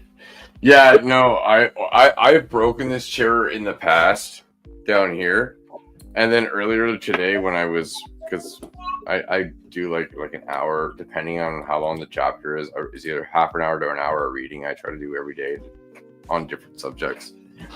But I was sitting there, I leaned back and I heard this loud pop. I'm like, oh shit, there goes another one, right? So if I ever have to lean back, this right here, I'm making sure I'm here, and then I can just. There you go. If it's not there, I might go backwards next time because I lost another bolt earlier today. So at least the wooden chair isn't gonna possibly fail on you. Like it's not. Like it's about to fall. It's sketchy. It's sketchy. Here, I'll put my arms down the armrest. It actually gets into position. He's ready to just throw you. Well, yeah, that's why if I. There we go. Yeah, oh, man. You know, and I knew on Boxing Day, I sat there and I was like, I don't know if it was Boxing Day or Black Friday. It had been one of the two, and I was looking on my Staples thing, and I was at the very bottom of the chairs, like, oh, I'm like $59 because they were a way huge sale. I'm like, I should get one. I'm like, nah, I don't need one right now. This is gonna be good enough for next one. And I'm like, now another bolt's gone. I'm like, yeah, probably a better idea. Just listen to yourself coming through. Yeah. Yep. If anybody else has any gardens out there they wish to show, you can come up and show them. Come take my place. I gotta get off this chair. It's a bit extreme. Yeah. You normally are out though for the first hour of the show. You normally aren't here for the whole time. No. That's why it normally isn't. Well, and then you hang out afterwards. I hurt my back, so that's why we weren't out jumping on trampolines. And that's probably why setting up the trellis net and leaning over your plants probably didn't feel so nice. It was not great at all. That's exactly where you get that one from. But when I see things need to happen, they gotta happen. Exactly. Like, it was a nice year not being a plant steward. Yeah, and then the time comes and you run out of weed and you have to come to either buying it and then you realize why you grew it in the first place. Exactly. Because then it can't come fast enough.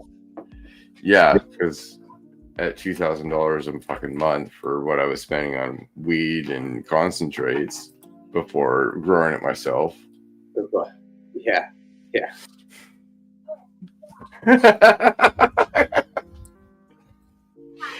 I'm slowing down on it though. I'm trying to slow down on the consumption as much and just get more out of less and not just be that idiot who pounds it back after your receptors are totally done and it's not going to do anymore and you still smoking. I'm trying to not be that guy anymore on that part. Yeah.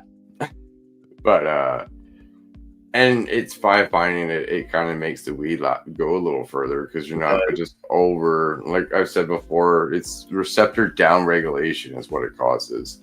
And the only way to get that back is by not doing it. And it doesn't take very long. Oh, yeah, no, just a few days even. Yeah. There was what's his name? Mean Gene from Freeborn Selections. Okay, yeah. He was saying, like, back when he was young, and like, you get all like egotistical, like I can outsmoke you, and like everyone would make fun of the kid who like got high like super easy and like got awkward. Mm-hmm. And now he's like that dude should have been like boasting up that like he has better receptors. He gets more high than we do off of his product. Like he's more efficient than we are at getting high. And he just had this whole like different perspective on, because he's doing the same thing. Like he smokes a lot less, and he realized how much stronger it is. And you start to get the effects that you start missing by smoking it all the time. Yeah. Right. There's a lot of really cool creativity effects and whatever what have you when you, depending on what you're into doing, right? And it's just those kind of go out the window if it's something you do every day, or not every day. I still do it every day, but too often. I should, if I went without it for a few days, it would probably be huge because I haven't done that for a long time. It's probably been. It can get sketchy if you go too long. 12 years. Yeah, I mean, I went about the same, maybe longer, and I did 3 months off, and it was scary coming back. Yeah, it's probably been about 12 years since I haven't been smoking weed every day. Dude, it was like, I was like, I don't know if I'm gonna be able to do this. Well, also for me too, it helped me get sober from hard drugs and alcohol, right? People want to call it a drug. Like, it helped me get off of the stuff that would have taken my life. And learning how to grow it was a hobby to keep my mind going. So it's that would be hard to, but at the same time, it's something it's not addictive to the point that I need to do it. No, I just get kind of like antsy a little bored. Maybe want to have a nap instead of do anything. Yeah, there are the withdrawal effects, I guess. But it's something I can get over. It's not like when I was addicted to coke. No. Because guess what? You're not going to sleep. You're going to sleep when you're just pissed off and you can't get it at that point. I hear you're finding every other reason to get money if it's otherwise, right? And it's not a good place to be. So at least it's a better thing to deal with. The funny thing is, like, people say you get irritable, but maybe it's just like you don't have that calming stress response anymore. Yeah. So like you're just back to like living in the real world. Yeah. And things get you frustrated. I don't know if that's your kind of person. Like some people don't have that problem. Yeah, no, I have anxiety. I've grown up with it. Maybe it's the herb. Because that's what also Freeborn Mean Gene said. He's like, now I don't smoke when I have to do an interview or go into a public place. He goes, I don't think I had public anxiety. I think I was just high all the time. Yeah. But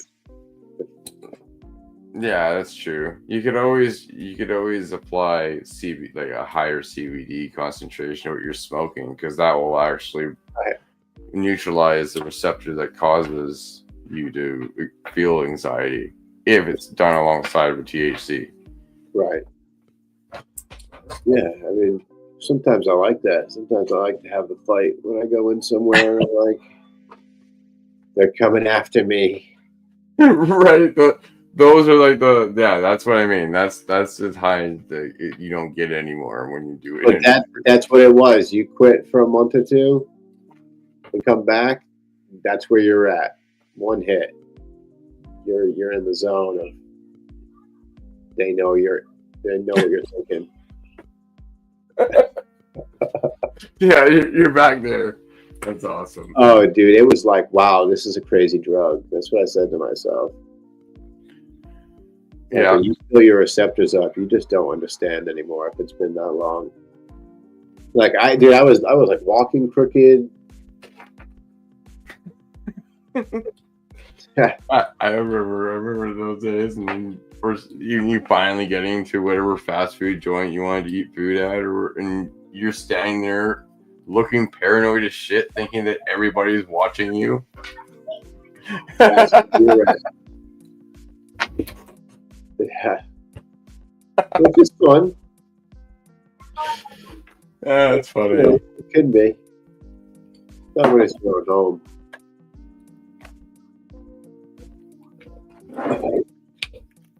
Kind of like put you in perspective of like where those kids were when we dabbed them out and they were puking on the porch, like where their head went, like on oil. Oh no. Yeah, exactly. Especially if they're not used to it, right? Dude, so not used to it. We're just laughing at them.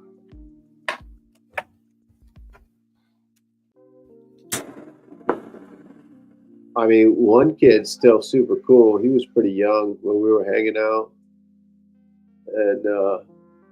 and he's still super dope. We tell the story about him like puking and ruining our whole couch, and we had to like throw him in the shower and like change his clothes. And he was super out of it. And he's just like, yeah, that happened. And he's still like a smoker and a cool dude. And we took him like beyond. It was like a hazing. It was like we look back. It was like some frat boy craziness. It wasn't like that, but that's like what it was. Like we were just smoking the big bong, like super hard, with weed that was grown in your hometown, probably. The Beasters, and the dude just put him gone. I think it was first or second time smoking, maybe a second time. He doesn't. I didn't give him a dab or a second time smoking weed. No, this was pre-dabs. This was Beasters. Oh. And Beasters and bongs. The BC Blood. But this was his second time smoking. He was young. I see. And he just tried to hang with us, and he was drinking too, I think, at the same time. And it just... Oh, there you go. Oh, fuck yeah. Yeah. All over. Ruined, dude, the whole L couch. Ruined the whole thing. The interaction, right? But the one thing that cannabis does with a lot of different substances is it brings the thresholds down. So you don't need as much of it, right? Oh, yeah. One of the opiates, a lot of people find if they're on like Tylenol 3 or they're on like codeines or something like that, they have to take a fraction of the amount of codeine that they need to take if they pair it up with cannabis because they both work simultaneously, right? Same thing with alcohol, though. They work, so you only need this much alcohol to get drunk instead of this much alcohol to get drunk. And now you've had this much, and you were just on the edge of being drunk, and now you're fucked. Yeah, you're not used to it. They always say like smoke before liquor, you get there quicker, and alcohol before smoke, you end up puking up your throat or something. Like you drink and then smoke, you get the spins and going out. Yeah. Yeah, no, unless you're used to them, both of them.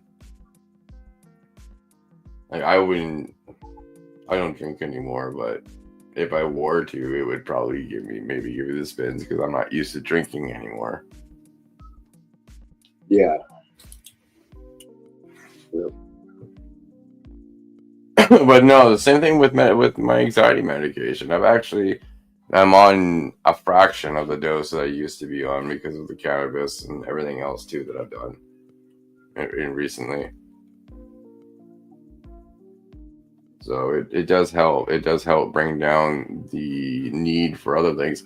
I want to finally get off the Paxil that I take. I'm down to like the very last half of the smallest pill they actually prescribe. So I'm almost done. I'm almost off it completely. But it's just you gotta talk to the doctor actually this month, because I want to be completely done with it.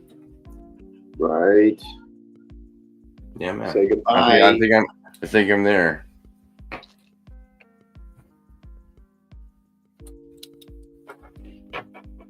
It's almost your bedtime, so. All right, I gotta run. Yeah, it's all good. We'll be ending it anyways, about 4 minutes. So you have a good evening. You too. Cheers, everyone. Cheers, Matt. Cheers, dude. Dang it. How can you see? All right. Now we'll end on so we are through the Discord. I'll put the Discord link up because I haven't announced it yet.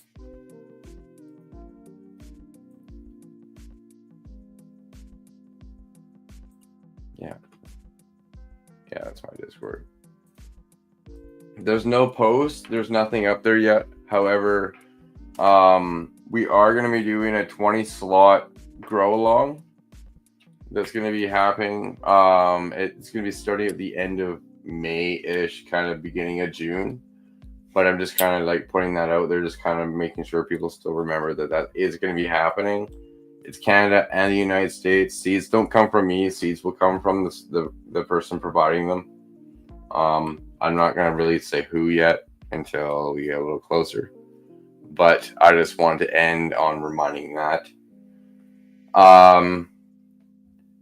We're getting close to the end here. If anybody has a quick garden they want to show, you can come up and show it. If not, I'll probably end it. So, I hope you guys will have a great week. And I will. Oh, by the way, videos. There's going to be there's a small mail call video tomorrow coming out. Friday goes over the whole hash upgrades that I've done to get to this point. So that's going to be coming out because there's going to be a lot of those of actually making a hash now, but that one's a one without age restriction, not showing any cannabis in it. Next week we'll have episode 135 to finish off that series. I have everything in, just finishing the video now. And we'll have autoflower video for next Monday. And we'll have the next update for the 4x8 on next Friday. So there's a bunch of videos coming up. So yeah, I'm sorry there's been not very many videos recently. We're getting close to when I'm switching over from doing a lot of the series style to doing seed to harvest. And I'm trying to segregate my videos of seed to harvest so they're like, I want 4 weeks, but it might be 5 weeks. I don't know. I'm going to try to figure it out. 4 is kind of the target I want for video releases. Once the 3x3 is back from making clones, then we'll have that. We'll be running seed to harvest as well. So there'll be 3/10 on seed to harvest videos. We may get away with it. So we'll see. And then there'll be vegging ones at the same time. So we'll see. Anyways, fantastic week. I'll see you guys next time. Have a good one.